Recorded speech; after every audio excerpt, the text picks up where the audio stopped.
Sa kaugnay na balita, sinimulan ng kunin ng mga kamag-anak ang bangkay ng mga nasawi sa nahulog na bus sa bangin sa Caranglan, Nueva Ecija. Para sa detalye, nasa telepono ang ating correspondent na si Danny Munar mula sa Bambang, Nueva Vizcaya.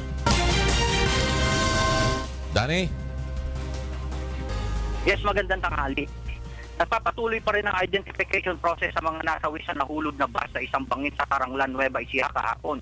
Ngunit isa-isa na rin kinukuha ng kanilang mga kamag-anak ang mga bangkay ng mga kinilala na ng mga otoridad.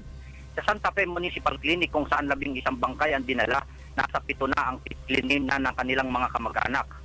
Kinilala ang mga ito na sina Cesar Perang, 47 anyos at taga Antutot, Casibo, Nueva Vizcaya. Siya ang driver-conductor ng na-aksidenteng bus. Catherine Mahusay, Manglapos, 31 anyos at taga Bascaran, Solano, Nueva Vizcaya. Glenn Diaz Estimada, 51 anyos at residente ng Beretbet, Bagabag, Nueva Vizcaya. At ang mag-amang sina Elmer Prito, 54 anyos at residente ng Caloocan, Bambang, Nueva Vizcaya. Dalawa naman sa bangkay ang na-identified na sina Rolando Manawag, 50 anyos, residente ng Nueva Vizcaya. At si Juanita Molina, 58 anyos at residente ng Alicia Isabela. Subalit sila ay hindi pa nakukuha ng kanilang mga kaanak. Sa ngayon ay kasalukuyan ng nakaburol ang labi ng mga nasawi sa Christian James Funeral Home sa Bamban, Nueva Vizcaya.